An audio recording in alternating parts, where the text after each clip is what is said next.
Assalamualaikum warahmatullahi wabarakatuh. Anak-anak kelas 7 yang saya banggakan, alhamdulillah pada kesempatan kali ini kita berjumpa kembali dalam pembelajaran daring, yaitu sejarah kebudayaan Islam. Masih membahas bab 2, yaitu perjuangan Nabi Muhammad SAW melakukan perubahan.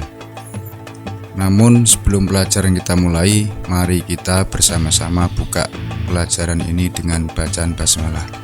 Bismillahirrahmanirrahim. Baiklah anak-anak, pada bab 2 ini subbab, yaitu respon pada dakwah Nabi Muhammad SAW. Terutama Bapak akan menerangkan tentang pertempuran Perang Badar. Anak-anak yang saya banggakan, perkembangan Islam yang sangat pesat membuat kafir Quraisy semakin marah dan berusaha menghancurkan umat Islam di Madinah. Permusuhan kafir Quraisy terhadap umat Islam mengakibatkan berbagai peristiwa penting dalam sejarah Islam. Yang pertama adalah pertempuran Badar. Peristiwa Perang Badar terjadi di Lembah Badar pada tanggal 17 Maret tahun 624 Masehi. Perang Badar bermula pada saat rombongan kafilah Abu Sufyan yang kembali dari Syriah atau Syam yang mengirim utusan kepada penduduk Mekah untuk meminta perlindungan atas kafilahnya yang sedang dalam perjalanannya pulang dari Syriah. Permintaan itu ditanggapi oleh penduduk Mekah dengan penafsiran bahwa kafilah mereka dicegat oleh umat Islam. Berita tentang pencegatan umat Islam terhadap kafilah Abu Sufyan diterima oleh Abu Jahal.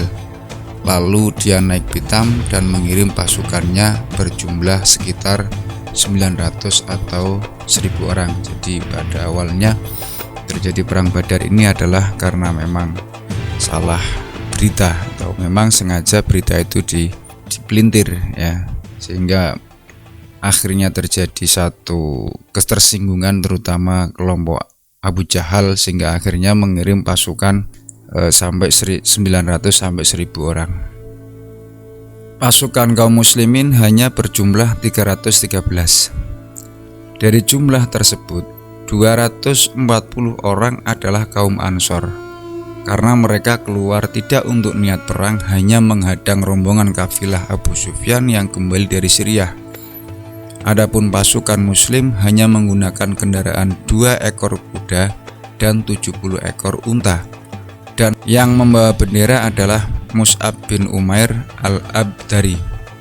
Sedangkan pasukan Abu Jahal berjumlah sekitar 900 sampai 1000 orang. Informasi ini didapat dari 2 hamba saya yang bertugas menyiapkan air minum buat pasukan Quraisy. Setelah ditanya Nabi Muhammad tentang ternak yang disembelih mereka dalam seharinya, mereka menjawab kadang 9, kadang 10 ekor unta.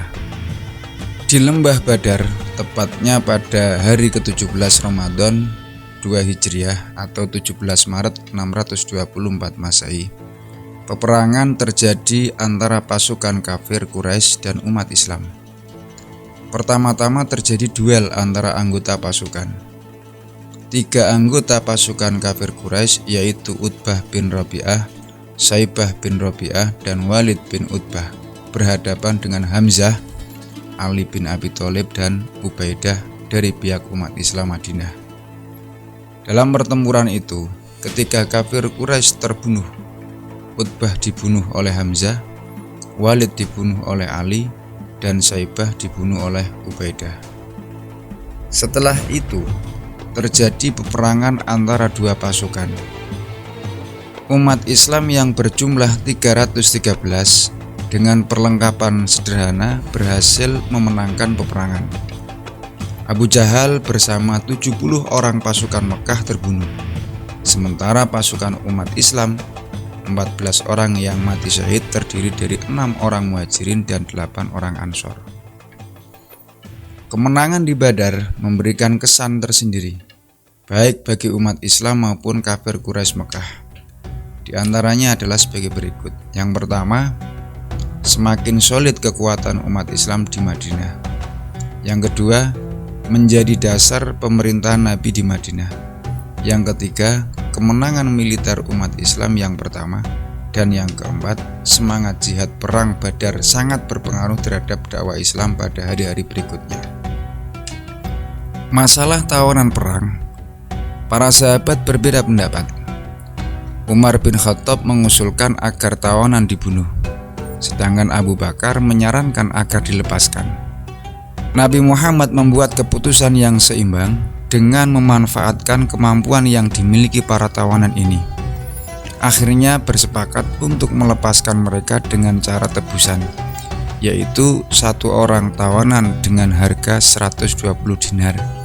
Sementara yang tidak mampu membayar diwajibkan untuk mengajar baca tulis kepada penduduk Madinah.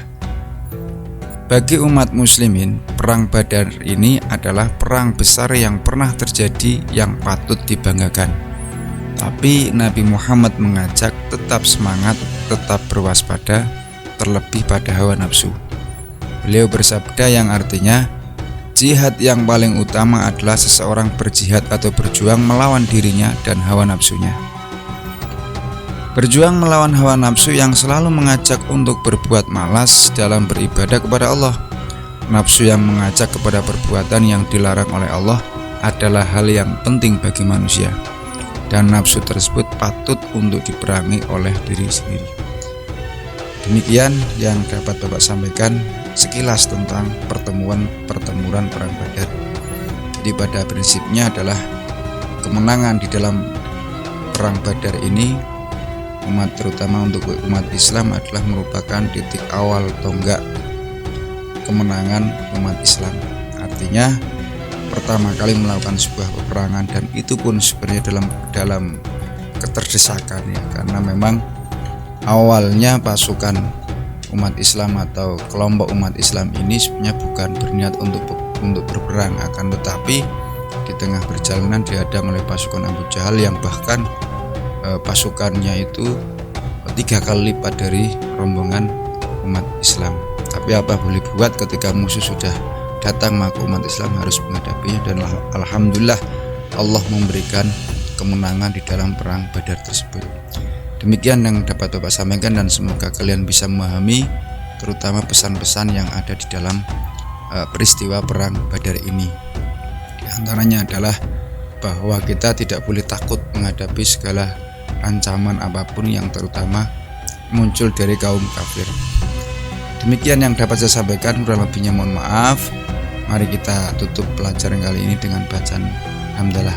Alhamdulillahirabbil alamin. Demikian kami akhiri. Wallahul muwaffiq ila aqwamit thoriq. Wassalamualaikum warahmatullahi wabarakatuh.